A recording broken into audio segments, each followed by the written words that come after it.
Պարոն Ղազարյան, Արտախորհրդարանական ուժերը Էդմոն Մարուկյանը հայտարարություն են անում անդադար, որ ընդդիմությունը գնացել է խորհրդարանում իշխանափոխության ծրագրով, ելույթներ ունենալ սուր եւ այլն, բայց որոշել են բարեկիրթ պահել, քաղաքակիրթ լինել եւ այլն, քննադատում են ընդդիմադիրներին, որ պետք չէր նման ձևով աշխատել խորհրդարանում։ Համակարծիք եք, արդյոք կիսում եք իրենց դիրքորոշումը եւ կարծում եք, որ պետք չէր իշխանությունների հետ նման ձևով աշխատել։ Ուրեմն սա արդյոք քննարկում է Էդմոն Մարուկյանի դարդը, թե ինքը ոնց է իշխանության հետ աշխատել, ինքը քննարկում է մեր դարդը։ Սա իմ դարդով տապակ իրենց իշխանությունների հետ քո հարաբերությունների սա հարցերը պարզաբան են նորանցիոնիչներ։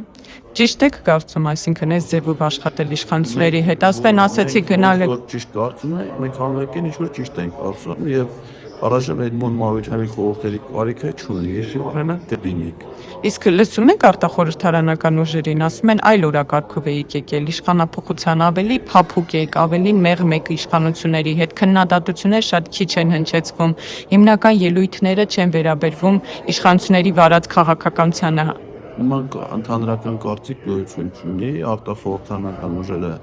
տարբեր են եւ նրանց տարբեր գործիչներ, որոնք ես քաղաքական կուսակցությունների հայտարարություններ չեմ լսել, որտեղ գազդերներս արտախորհրդարանական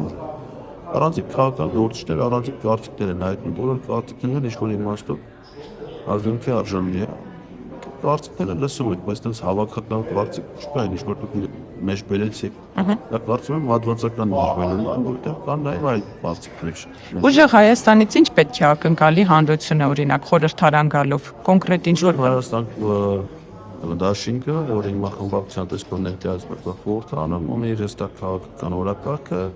եւ մենք առաջնորդվել ենք այդ քաղաքական օրակարգը։ Դեռևս մենք չենք անցել ազգային ժողովի լիարժեք աշխատանքային ռեժիմի, որտեղ պետք է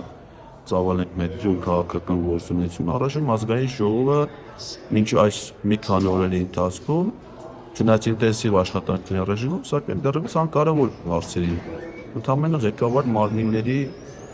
ընտրության փուլում ենք ներդեր։ Մենք դեռևս չենք անցել լիարժեք աշխատանքային։ Երբ որ կազմիկ լիարժեք ռեժիմ, այդ ժամանակ արդեն այդ քաղաքական օրակարգը Օրինակ Նիկոլ Փաշինյանը պետք է գա կառավարությանը ծրագրով, այդ ժամանակ ավելի թեժ կարելի ասել պետք է սպասել թե յուրաքանչյուր օրակարգի վերաբերյալ մենք դասավորում ենք մեր դիրքորոշումը, նույնիսկ այս մեզ ոչ այնքան շատ կարևոր հարցերի վերաբերյալ, որը ասել նախաճանաչության կամ ազգային ժողովի նախագահի տեղակալների դրությանը մենք այդ արտակներն ենք օգտագործում մեր քաղաքական գործողությունները, մեր մոտեցումները ներկայացնելու համար ցանկացած հարթակ հնարավորություն օգտագործել։